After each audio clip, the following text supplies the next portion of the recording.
The following is a presentation of Vista, the view from the heart of central New York. Emotional lines are being drawn across the Empire State, and residents are quickly choosing sides. Fracking is going to be like a military machine coming through the state.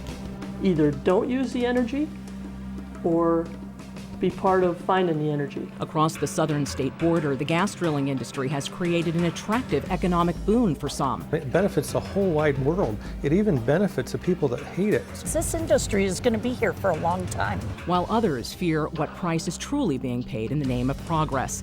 We don't do these things against fracking because it's our job. We do it because it's our home.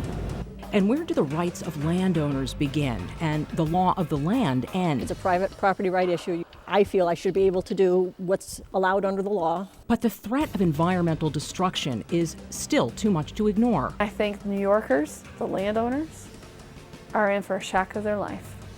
This is our Groundswell, hydrofracking in New York State.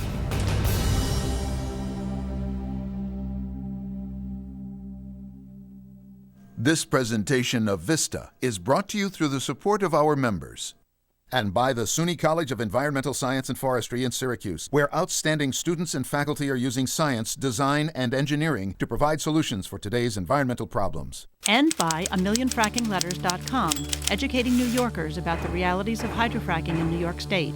You can learn more at AmillionFrackingLetters.com.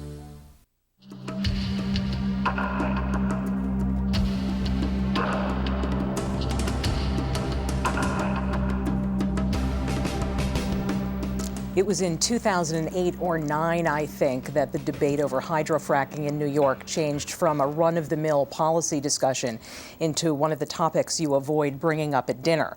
4 years later, it ranks right up there with other political third rails like reproductive rights and the right to die. The reason isn't all that hard to understand. Just like the end of life or the beginning of life issues, hydrofracking is about competing rights. The rights of the individual versus the rights of the majority. The rights of the state versus the rights of a locality. The right to do what you want with your own land. So to say that hydrofracking is simply a debate about the science is to diminish the value of the rights we have adopted as part of our identity as Americans. With that in mind, let's begin by getting everyone on the same page. What is hydrofracking? In order to get at the underground gas, a well is dug down into the Earth's crust at depths of over 5,000 feet. Once the pipeline reaches the shale, a horizontal component will stretch through the layer of rock for several thousand feet. Finally, enormous volumes of water mixed with sand and chemicals are sent through the well under high pressure. This pressure creates multiple fractures in the gas-bearing shale, hence the slang name fracking. The sand holds the fractures open, allowing the gas to flow up the well to waiting storage units on the surface. Like that water that fractures the shale at the heart of the issue, we are going to crack open a few of those competing rights that we talked about by sharing personal stories designed to let you see this issue through someone else's eyes.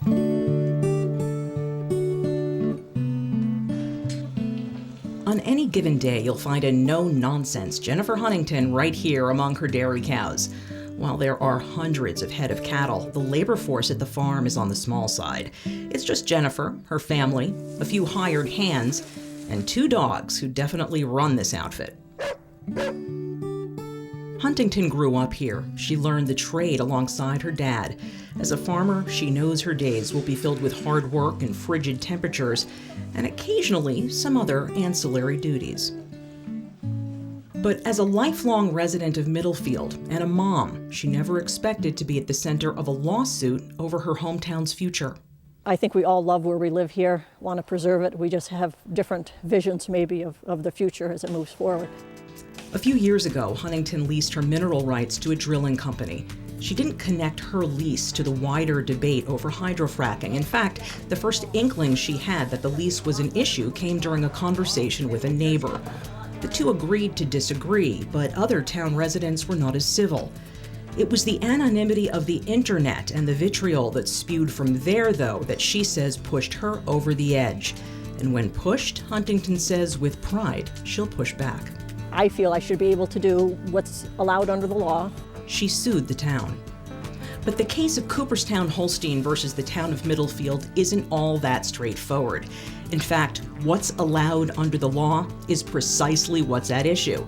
The basic legal question being asked by Huntington's lawsuit is this: do towns like Middlefield have the authority to block gas drilling when under the DEC's laws of preemption, it's the state that regulates it?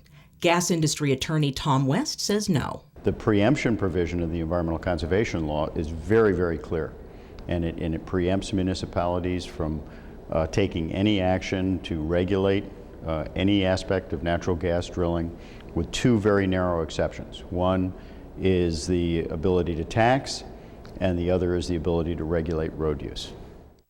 West is arguing a second case similar to this one involving Anschutz exploration in the town of Dryden near Ithaca. Both are cases of first impression in New York, which means they've never been to court before. Both cases are being watched closely, and both decisions are expected to be appealed. The public's resistance to gas drilling here has to do with its possible impact on another, more established industry, tourism. Part of the village of Cooperstown is within the boundary of Middlefield. The economy of Cooperstown depends on the 350,000 tourists who travel here annually for attractions like the Baseball Hall of Fame and the Glimmerglass Opera. Many of those tourists will also spend money in the village's funky boutiques and maybe drink at the local brewery. If a beer is 6% alcohol, it has 94% water. So water is arguably our single most important ingredient. This is the way it works. Without this, we don't exist. Like wineries around the region, Bennett says the brewery is banking on two key ingredients to bring it success. The first is clean water. The second is branding. We feel that if you have to run a gauntlet of gas wells and heavy trucks and holding ponds and things like that, that isn't going to contribute to the quality of the upstate quality that enhances the tourism. Will there be people who come with the gas companies who might become customers? Yes, but I think in the bigger picture, the potential to turn the tourists off is pretty good. Plus, we sell in 46 states, and when we sell our beers, we talk about them being a product of upstate New York, of having beautiful resources, including the water. And if the next phase of drilling occurs, then how will we convince people in other places that, this beautiful brewery and this beautiful farm in the middle of a bunch of hydrofracking wells is this sort of natural and clean and sweet place? Over the last few years, Ommegang has doubled in sales and output and has plans to expand again. So to protect itself, it has filed a friend of the court brief on behalf of the town of Middlefield in the case brought by Jennifer Huntington. It also donated $40,000 to a group that supports sustainability called Otsego 2000. One of the gas industry's problems in Middlefield is PR. Before beginning seismic testing, residents here say they were never informed. To be fair, the industry's interpretation of the state's laws of preemption allow for it to just move ahead. But Kelly Brannigan says all the activity made her feel completely sandbagged. We're not activists, we're just regular people. I'm a registered nurse, I'm a real estate broker, and we really knew nothing about this. To protect their community against heavy industry, Brannigan and others are pushing for home rule legislation in Albany. The bill, drafted by Republican Jim Seward, would establish that the locality and not the state gets the last word on where drilling takes place. But the bill won't be taken up until late in the session, so for now, people like Kelly are waiting for a ruling in the lawsuit filed by Jennifer Huntington. Some of what they're fearing has already happened. To some extent, that's true. The hospital has grown by leaps and bounds. There are parking issues during the summer. You used to be able to ride bikes on the road past Jennifer's farm, but not anymore. Too much traffic. It's somewhat ironic that this also happens to be the birthplace of Natty Bumppo, the legendary frontiersman in James Fenimore Cooper's Leatherstocking Tales. Bumppo spent his life fighting for a vanishing wilderness. In her own way, Huntington is doing the same thing. My vision of this area is open spaces and hills. I do not want to see houses on hills. I would hate to have to sell my field out here when I'm done farming for 20 houses. And then you see I mean, then you've lost your green places that you love. I think gas drilling actually is, to me, least invasive for the farmer or that. Because once you're here and you've drilled and you've gone, you've gone. I don't have a Walmart, I don't have a Target, I don't have a hospital that's continuing to bring people in here. Everybody is back to normal, and I go on and farm my property like I've done before. Now I see, from Ms. Huntington's aspect, she is looking at her immediate farm and how it will benefit her. What she's not looking at are the impacts to the entire town. But Huntington feels that the town didn't really look to give her a fair hearing.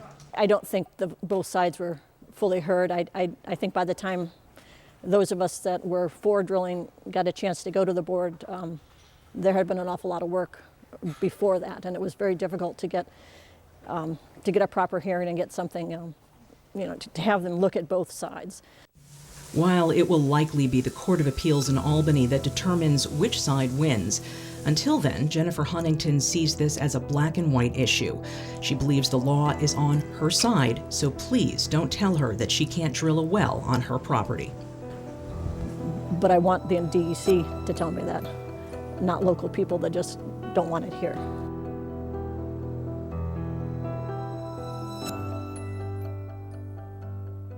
Jennifer Huntington is here tonight along with her attorney, Scott Kurkowski. Hello, thanks for coming in. We also have the town supervisor of Middlefield, David Bliss, and Kelly Brannigan, who's a realtor and a resident of Middlefield. It's great to have you guys here. I thought we could start with you, David. I asked you if there was an even split between pro and con on the hydrofracking debate. And you were pretty, you said no. No, the overwhelming majority of the residents that spoke out were against hydrofracking. Straw poll suggests in the area of 80% of the town. So when Jennifer announced that she had sort of a different opinion about how things should go ahead, was there already sort of a preconceived notion that this was not going to happen? I don't believe so. I think, we had several public hearings. We started the process, went on for at least a year and a half, and we attended a lot of meetings and workshops even before we started our process. And so I think everybody got a pretty good idea of what was going on in the area. What do you think fracking would do to your lifestyle, Kelly? I think even the DEC admits that this high-volume horizontal hydrofracking would have significant impacts on a community. And the more you look into it, it really isn't a black and white issue. There are many, many issues that we have to contend with as a community and as homeowners. Everything from, as a registered nurse, my big concern is health impacts. There has never been a cumulative health impact study on the results, the toxins from fracking. And the CDC recently held a meeting, and their recommendation was that a moratorium be placed on hydrofracking near populated areas until they can understand what the effects of the chemicals are. We look at the increases in crime that we're seeing around the country where gas drilling is happening, the incredible stresses on volunteer fire departments and police. There are a lot of impacts to communities, and many communities don't know what those impacts have the potential to be. So, Scott, do you think that industry is moving faster than science? That is traditionally how it works.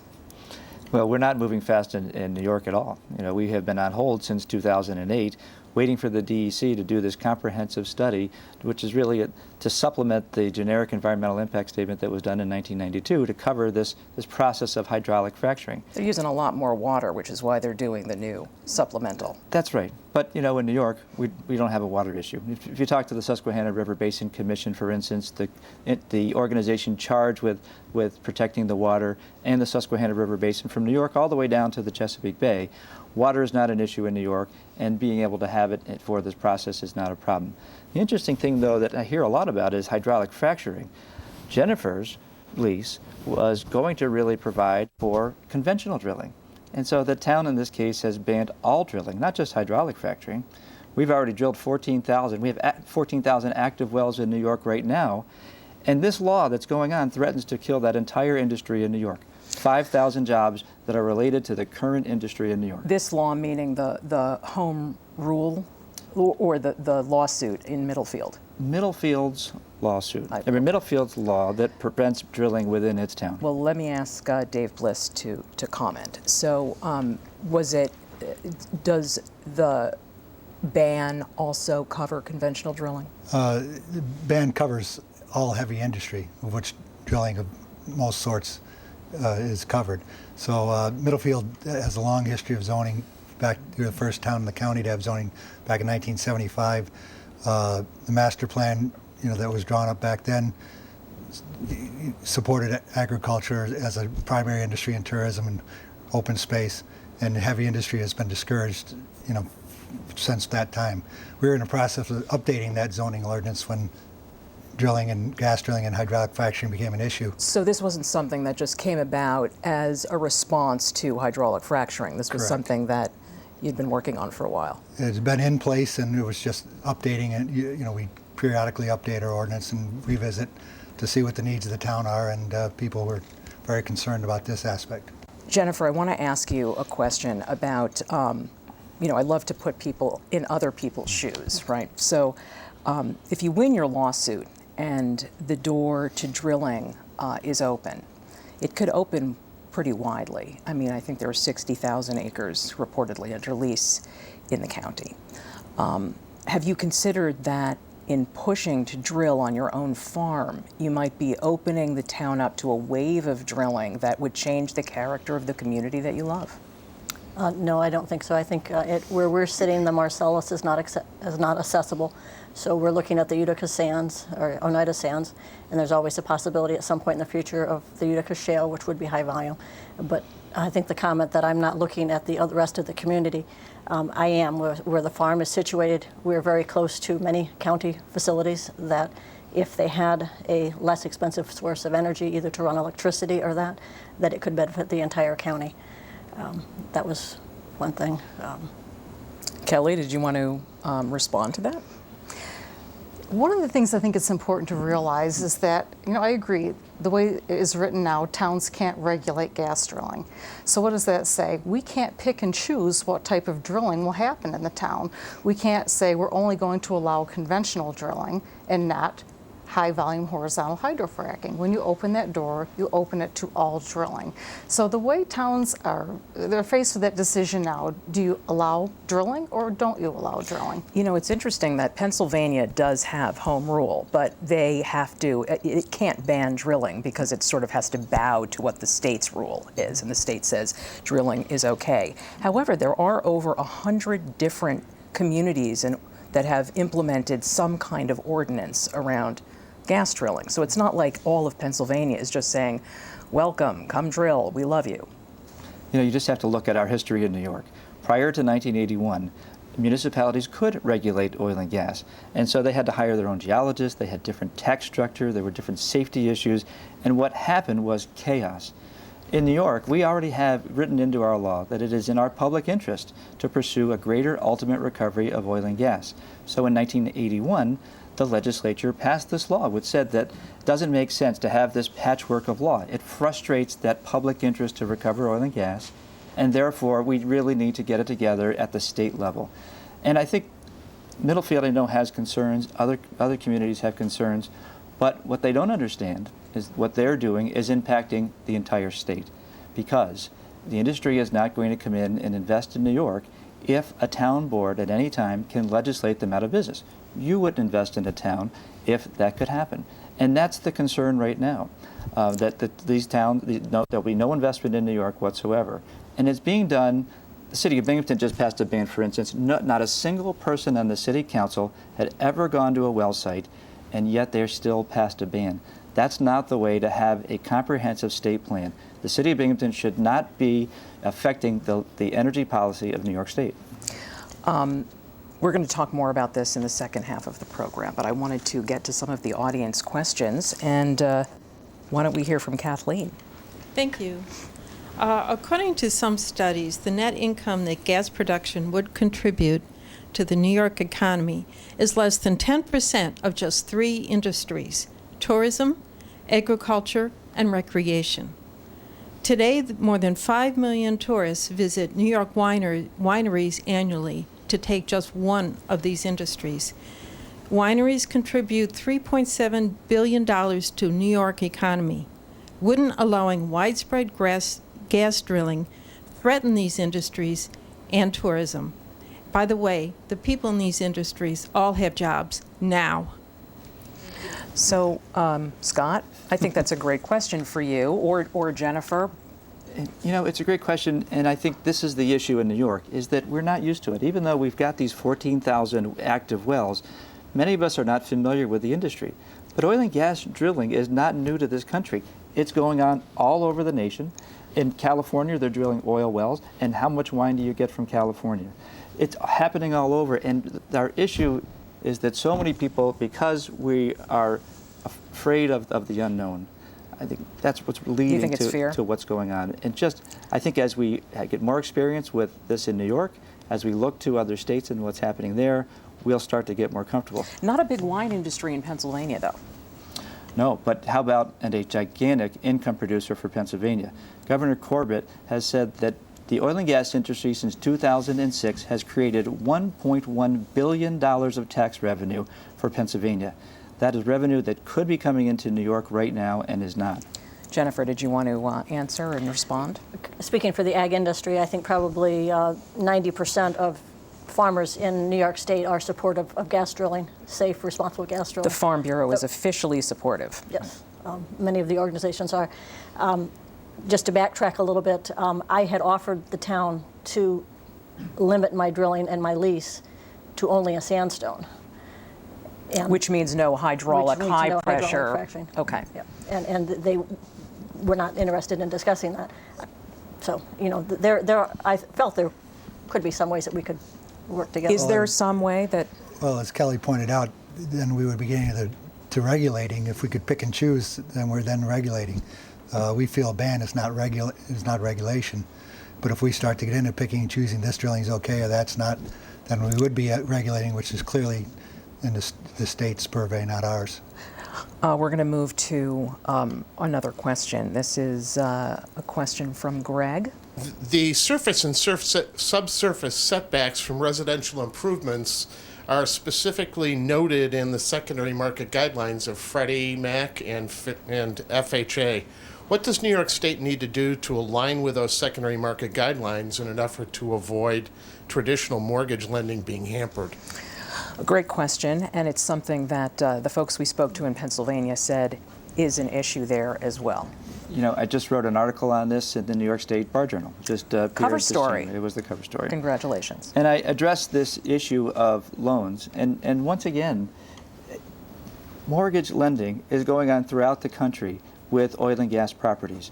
And with respect to the secondary mortgage market, we had an opinion from Gil Hoffman of Chicago Title, and Gil Hoffman in the article says, what you need is a TERSET or an Alta 9 endorsement, and that allows... I'm not sure what those are, and I bet that most of the people listening and watching don't either. On a $100,000 mortgage, it adds an $80 cost, and then that mortgage can go forward, and that lending is happening now in all of our communities. There are some banks certainly that have decided that they don't want to go forward with lending where there's an oil and gas lease, but others are stepping up and will gladly take that business. Greg, perhaps we can come back up to the microphone just because we have another minute. You're a mortgage lender? I am a mortgage lender. So can you speak to? The TERSA 9 doesn't do anything to address the environmental issues. It does address surface damage. It does address damage to shrubs and bushes and whatever. Does not, in fact, address the issues that are required under the regulations of Fannie and Freddie. And there's a letter that's been published by the Federal Housing Finance Administration that actually restates their position and indicates that that is something that they would hold a lender responsible for making sure that every loan that they deliver meets those guidelines. There's also, we asked this question of the superintendent of the Department of Financial Services, and they said that they would be looking into it. This is in New York State. So, I mean, I'm not sure if there is an answer to Greg's question yet, but it's certainly a valid question, isn't it? You know, the requirements under Fannie and Freddie Mae say it's either a 200-foot setback or the endorsement. And I guess for landowners, the concern is, will there be loans available? And the answer is that banks are happy to give loans. I can tell you we have a bank in our area that has very strict policies, and that's fine. But other banks have contacted me to say, please send us that business. And there have been no issues with making loans to customers who have oil and gas loans. I'm doing it now in my practice. Did you want to? Yeah, actually, one thing that I want to make clear is regarding the setbacks to homes. Right now, the setback from a gas well to a residential home is 100 feet. From a school or a nursing home, 150 feet. That reverts back to the old version of the SGICE. That is in direct conflict with many of the requirements in the lending market. Another issue that we really haven't talked about is the impact of this massive industrialization to the actual real estate market. People do not want to move into this kind of an environment with their families and buy a home when they may have a compressor station next to them, a gas well, or they may be compulsory integrated. Real quickly, Jennifer, did you want to respond? I would differ with you. I think we've seen it down in Pennsylvania, and they don't seem to have an issue down there. There have been oil and gas leases in Middlefield for years, and it's only become an issue since we talked about high-volume hydrofracking. Absolutely. We're talking about an entirely different industry, not grandfather's wells. I want to thank you all. We're going to flip the debate upside down now. If Middlefield is the town that said no thank you to hydrofracking, we're going to take a trip south to Vestal, a town that's on the border of Pennsylvania that's saying yes, please. You can tell that Christy Everett likes to show off her taxidermy collection. The fox was roadkill over by Binghamton University. Oh, of course, okay. my husband won't touch anything, so I picked it up, put it in the truck. Everett and her husband, daughter, and a lively bunch of chickens live on 117 acres of rolling farmland in Vestal, just minutes from the Pennsylvania border. She's growing increasingly impatient with all the time it's taking New York to approve drilling. Her friends in Pennsylvania just laugh. They think we're idiots, to be honest with you. This is where Christy lives. It's less than an hour southwest of Brewery Omegang and Cooperstown's funky boutiques and carefully restored historic homes. Yet Vestal is bruised by failure. It's anemic, and unlike its hardier neighbor to the north, it needs a transfusion of hope. Everett joined a landowners coalition early on and feels she's got a solid lease and received a fair price, $5,800 an acre. I get 10% up front that I got. You already got it. How much? $58,500. So you got a check for $58,500 from Fortuna. Yep. And I bought solar panels. That's. I mean, I do you see on how that. ironic that is? Yeah, I do. I like it. That's me, irony. Just across the border in Pennsylvania's Franklin Township, Phil and Shelley Depew are living with fracking on their 270-acre dairy farm. They signed up with Cabot Oil and Gas a few years ago. A lady came up and wanted to lease a farm. Well, it's probably a little bit before that, but somebody called first, I said, and wanted to lease, and I said I wasn't interested. And then another lady came up and said she'd like to lease the land, and she threw out a figure, and it's like, man, we better consider it. The Depews received $75 per acre for their land. There was no debate about taking the money. Later on, the Depews' neighbors across the street were offered $5,750 an acre. When asked if he feels he got a raw deal, he says no. I can't entertain the thought that I woulda, coulda, shoulda had X number of dollars when I made the deal, or I should say we made the deal for that, and we were happy with it. We were very happy with it. Okay. We were ecstatic about it. So if you're ecstatic, what about those people over there? What adjective would you describe their level of enthusiasm to be? Well, they're ecstatic and debt-free. By signing on early, the Depews get a shot at the big money a lot sooner, royalties from productive wells. This industrial setting up the hill behind the Depews farm is the well pad where the action should soon start taking place.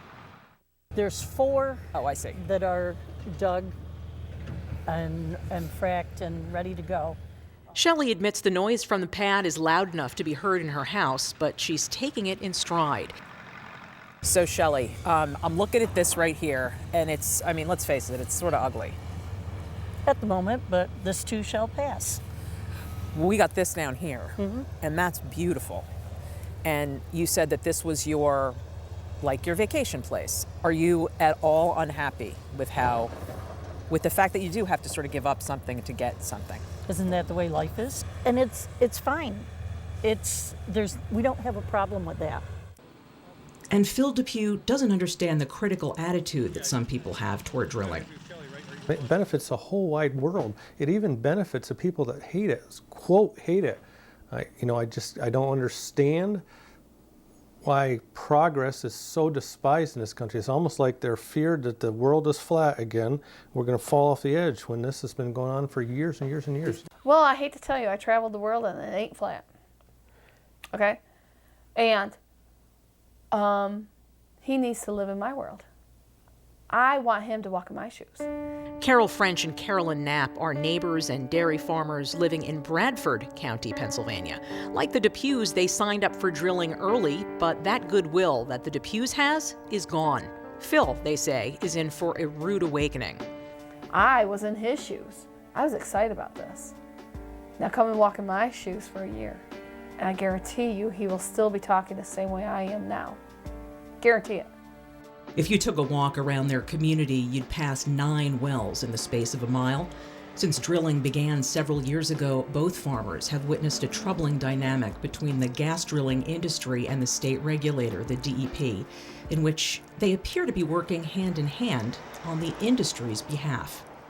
Every time you come forward, you are treated not only by the DEP and the industry as the criminal instead of the victim.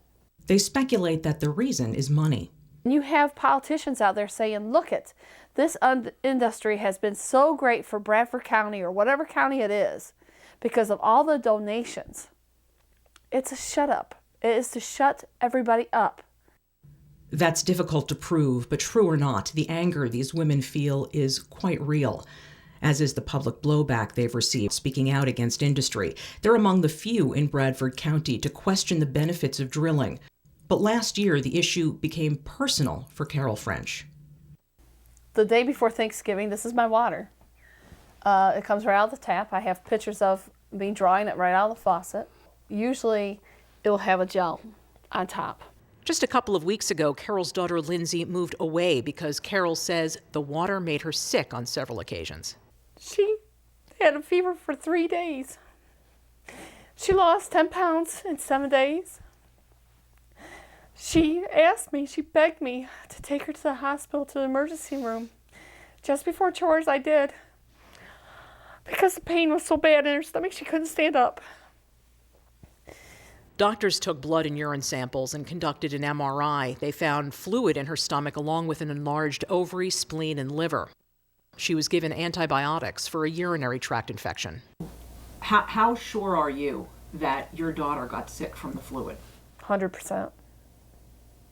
Both of these farmers say their lives have been turned upside down by gas drilling. When I leased, the first questions I asked them was, will this affect my organic certification? I asked the East Resources that, and they said, oh no, we'll never do anything to, we'll never use anything that would affect your organic certification, which is a lie now since I've learned, because the chemicals that they put in the ground is in violation of my organic standards. And to the reference of the gentleman who said that they don't like change.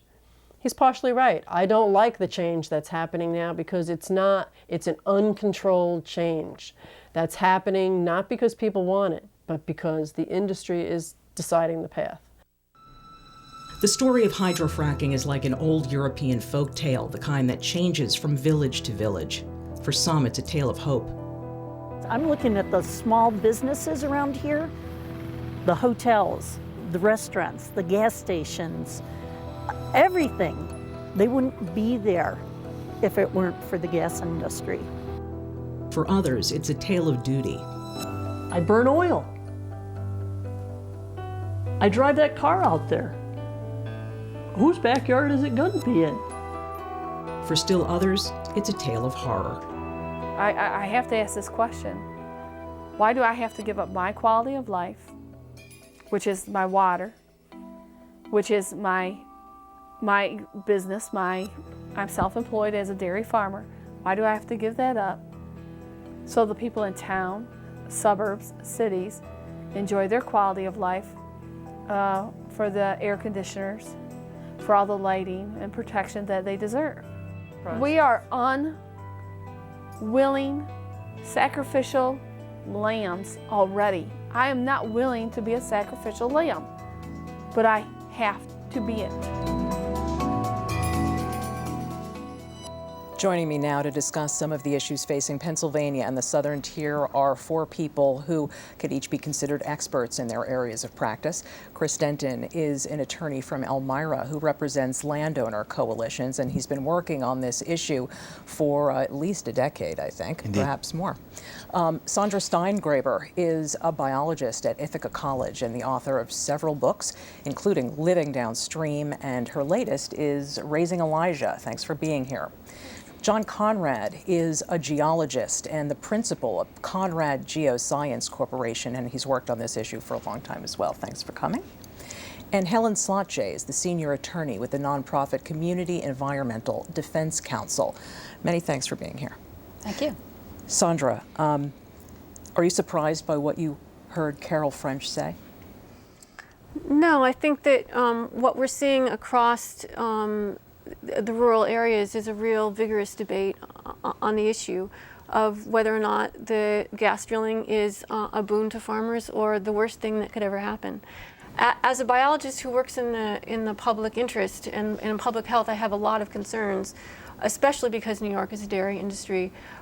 Cow's milk, like human milk, is 4% butterfat, and it's very sensitive to accumulate contaminants in the environment.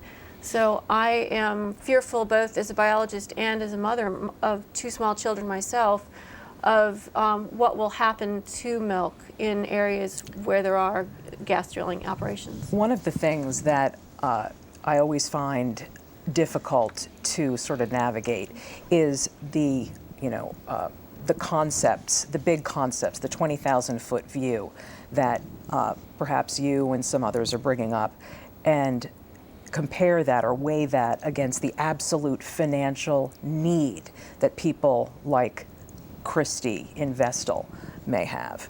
So Helen Slotjay, Christy is a member of a joint landowners coalition. She feels that she's got the best lease that she possibly can have. She's bubbling over with confidence and wants to do this. And she believes that it will work for her, and she needs the money badly. So a couple things. The fact, and I'm very sensitive to people in financial straits, and part of that gets to our farm policy and why dairy farmers can't make money, which goes beyond the gas drilling debate. But if I need food and I'm starving and hungry, I can't break into a grocery store and take something to eat. That's not the way our society works. So the simple fact that you need money doesn't authorize people to do whatever it is that they think is going to get them money. It depends. And then on the issue of people... But gas drilling isn't illegal. Hydrofracking isn't yet legal in New York State. And furthermore, it impacts the rights of other people. So you can't just have a gas well on your property. And you can't, even with a lease, I mean, the oil and gas industry itself will tell you that the term the perfect lease is an oxymoron, that you can't, there's no such thing. The disparity of bargaining power, even if you had the largest landowner coalition versus the industry, when it comes time and there's a problem with that lease, how is an individual landowner with a problem gas well on their property going to shut down that well? I see Chris Denton smiling about that, and as an attorney who represents landowner coalitions, I think you probably know something about that. You know, it's a different perspective. The one thing that's not been said here is that there's no drilling without a lease. Every person that's got a well on their property agreed to that well. Now, it's not true that it is true, that you could have a well bore under your property and not have a lease and compulsory integration. But to get that well bore there initially, someone had to lease, or someone had to own that land who's drilling on it. So the first issue is a landowner somewhere along the line said, okay. The reason we have coalitions in New York, and I founded coalitions, and Scott's done very well, and he's founded a number of them too. We've got almost 800,000 acres that are unleased in the southern tier, and the purpose of that was to gain that leverage, and it has been effective. I mean, part of the reason they're not coming into New York is not just the regulations, is it's very hard to deal with 800,000 acres worth of coalition. You can't just go in and say, here, this is a lottery ticket, sign below, we're going to make you rich. And that was the attitude of a lot of the landmen. So you start from that premise. It's a complex business transaction sold as a lottery ticket, and a lot of people took it as the lottery ticket that it's not. Now, in Pennsylvania, there's a difference. New York has very stiff and tough regulations. And in fact, the GEIS needs a supplement in order to allow this to shortcut the process. In New York, you can drill a horizontal well. You can. If you go through the long way around. If you go through the long way around. So people think it's illegal in New York. It's not illegal. It's just cost more money to do so. And we have an environmental specialist on our staff, and he says it'd take about 90 to 120 days to do that, and then after that you'd have a template. So it's more than just the issues we're discussing in this process. I want to ask John Conrad, some of the issues that we heard the folks talking about are very emotional. And do you think that the industry could have responded differently to some of these folks, different circumstances? I'm not sure about that. I think there's been this 4-year conversation in New York that has been driven by some of the things we've touched on tonight. The fear that you can't have hydraulic fracturing without affecting freshwater quality, for instance. But industry knows, those of us who are familiar with the processes and the tools and the way this is done and with how it's regulated in New York, believe that's really a false choice. You're not choosing between clean water and natural gas. You can have both. And the reason we can say that is because of the comprehensive body of environmental regulations we already have in New York, improved and expanded by the new regulations. It is just not what the data show. Which specific thing are you? The choice, you can't not impact fresh water when you bring in gas drilling operations, if only because you add sediment and dissolved solids to the water when you industrialize the landscape. When you add sediment to drinking water and you chlorinate that water, you form chlorination byproducts, trihalomethanes, which are carcinogens. Let me ask John Conrad to respond. One of the reasons why I am hesitant to say it's all about the science is because unless you are a scientist, it's very difficult to dig deep in there. This is a public policy discussion, so we have to talk about science and rights. Mm-hmm. And this does affect people whether or not it pollutes the water.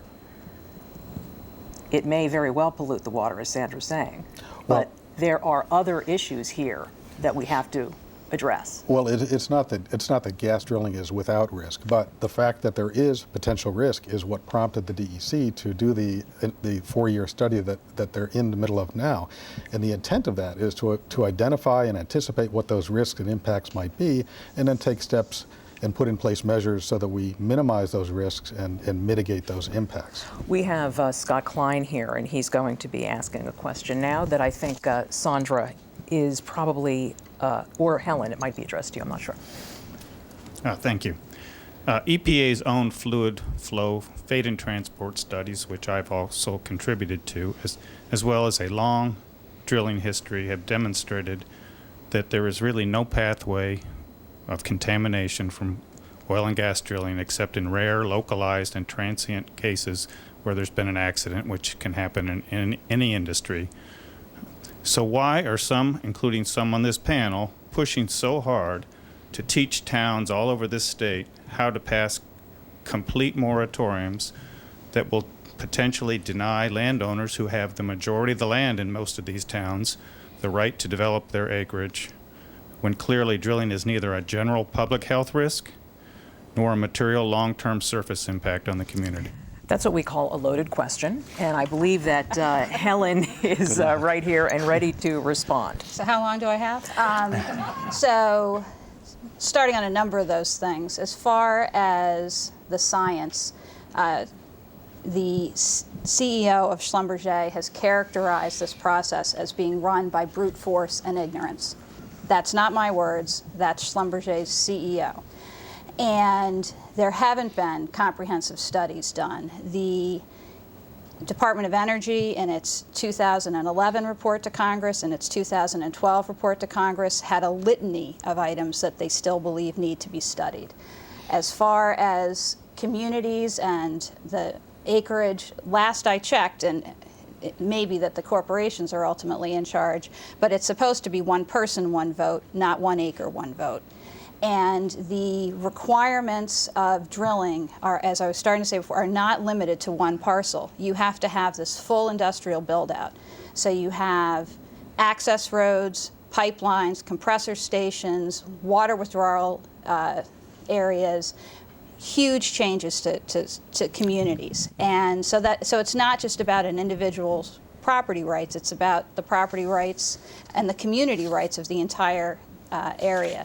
And on the geology itself, the well casings are surrounded by cement, put under high pressure with very corrosive acids and other chemicals, and there is nothing that shows that it is impossible. And in fact, the geology in New York is known to be not particularly well mapped. Jacoby has done a lot of studies on this. It's impossible to say that what happens when they frack cannot impact groundwater supplies with abandoned wells, failed casings, and unmapped fractures. I want Chris Denton or John Conrad to respond as well. John, it looks like a science question. Well, one thing I would say is that all of the steps and all the processes involved in drilling and constructing and stimulating a well through hydraulic fracturing, the hydraulic fracturing process itself is probably the least risky and represents the least potential impact. The reason saw the whole Shelley Depew. I mean, that was huge. That well pad. Right, but I'm talking now about the hydraulic fracturing process, and because we do use chemicals in that process, there is this perception, I think a misperception, that those chemicals will somehow make their way from that injection zone up to the freshwater aquifers. But because of the way it's done and because of the depth of that formation, those chemicals are isolated from those shallower groundwater aquifers, and so it doesn't really represent the risk that a lot of people think it does. Adam Schultz is our next questioner. Good evening. Given that there are more than 10,000 active gas wells in New York, and that New York has the strictest regulations for drilling in the country, those opposed to the process say those regulations aren't strict enough. Yet, when they try to support that position, they always point to incidents of contamination in other states, never New York. My question is, for those on the panel opposed to drilling in New York, can you point to any specific evidence of a gas well contaminating groundwater in New York in the last 25 years? Sandra, this isn't a court of law, so you don't have to stick right to that question, but you can respond. Well, so when we drill down into deep geological formation, we're really creating portals of contamination between the shale and our aquifers and the surface. So the question is, what timeline are we talking about? Because we know, as Helen pointed out, that the steel and steel and concrete sooner or later disintegrate. So are we building time bombs with long fuses? And even if we are not poisoning ourselves, is it possible that we're leaving for future generations a shattered shale, which is full of radioactivity, full of benzene, full of toluene, things that are carcinogenic, things that are brain poisons, that are vaporous, that can leak through fissures and cracks, which we are creating through the process of fracking? And what kind of future does that leave for those who come after us? And just to elaborate on that, the fact that it's questionable on the whole issue of groundwater contamination from fracturing, because that, as we've learned, some people would describe as this larger process. Other people would say it's the instant that pressure is applied underground. I think the average person looks at the whole process. The whole thing. And we've talked about this before, that the layperson doesn't distinguish between the one fracturing, microcosm of a moment and the entire, Megillah. So, but this is where, talking about the difference between industry and the landowner, there have been in 1983 out in the Jamestown area, there were instances of contamination. The DEC took the position that this was swamp gas. The DEC, to prove that it was, undertook radiocarbon dating that proved the gas was actually thermogenic and had come from somewhere else in these water wells. But the individual property owner does not have the resources to go out and prove this to a scientific certainty. So just ask if there's a documented case of groundwater contamination. So there's if there was, they signed a non-disclosure agreement and we don't know about it. There is an imbalance. The gas industry, oil industry, pretty big industry. People like Halliburton and Schlumberger. So how do you go against something like that if you really do believe? Well, I think you look to the agency that represents our interests here in New York, and that's the Department of Environmental Conservation. They're charged with making sure that this is done properly so that our health and our environment is protected. And so that's why we really look to that body of regulations. And also, for instance, here in New York, it'll be a requirement that industry, before they even disturb the ground where they're going to be drilling a gas well, that they collect samples of water from nearby homes so that they know the water quality before, during, and after that process. So there are safeguards in place. Are they testing for every single thing that they're supposed to test for? Well, yeah. The SGIS sets forth a list of constituents that they'll be testing for, and those are meant to show whether there's been an impact. Why shouldn't some drilling. objective person who's not from the industry or from an environmental group, why can't they do the testing? That's the role of the DEC. We look to our regulatory agencies for that role, not just in the oil and gas industry, but in a lot of industries that could affect the environment or our health. But yet we hear that the DEC is in charge of promoting natural gas. Tom West in the Middlefield and in the Dryden lawsuits will say that the Department of Environmental Conservation's job is to promote and protect this industry. And that's part of the problem, is that the DEC has this dual role. Right now, is the DEC fighting against the Middlefield or the Dryden home rule cases? The DEC, I believe, is not involved in those cases. I think they're taking a wait-and-see approach. Right. But I'm saying industry's lawyers are saying that the DEC's job is to promote their industry, and that shows that this industry is worthy of promotion. I want to get to our last person, Adrian. Well, this is a global, not just a local issue.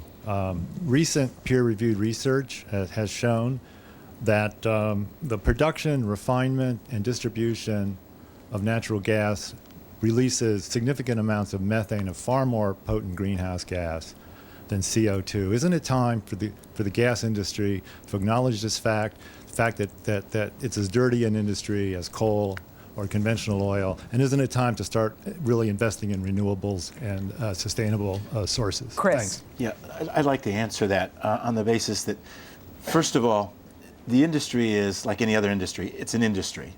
And it's only as good as the people who are employed by it, and only as competent as their professionals. If they're unregulated and they're allowed to flare and vent and they don't have specific rules on casing the way they should have had in Cabot, the Cabot case in Dimmock, where they should have had stricter rules, then yes, you're going to have that. But that's not something, that's something that can be dealt with. For instance, I know you're shaking your head, but that's just a cynicism about humanity, and that can be true of everything. We have in our leases, in our coalition leases, no flaring, no venting, that they will take the highest and best standards in all that they do. In fact, the SGIS, many of the things that are required in those, we've required in our leases for over 4 years. We have to wrap up.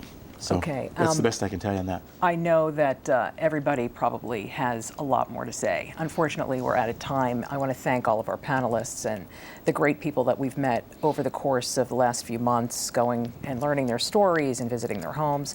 Again, this is the tip of the iceberg. I hope that we at least gave you another valuable perspective on this complex issue. I'm Susan Arbetter. Thank you very much for joining us.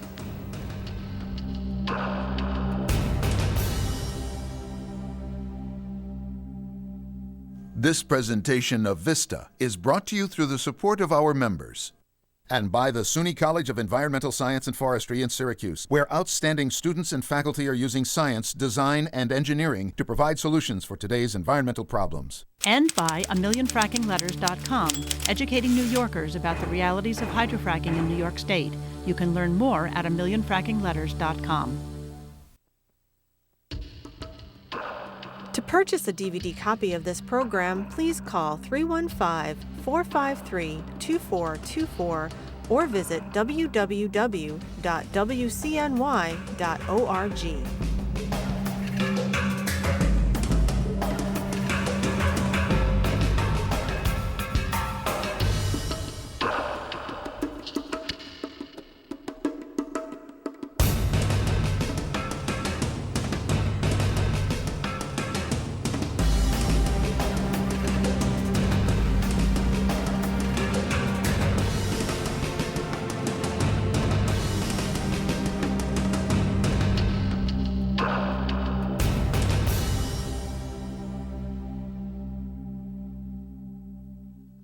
This program is brought to you by the members of WCNY. Thank you. And by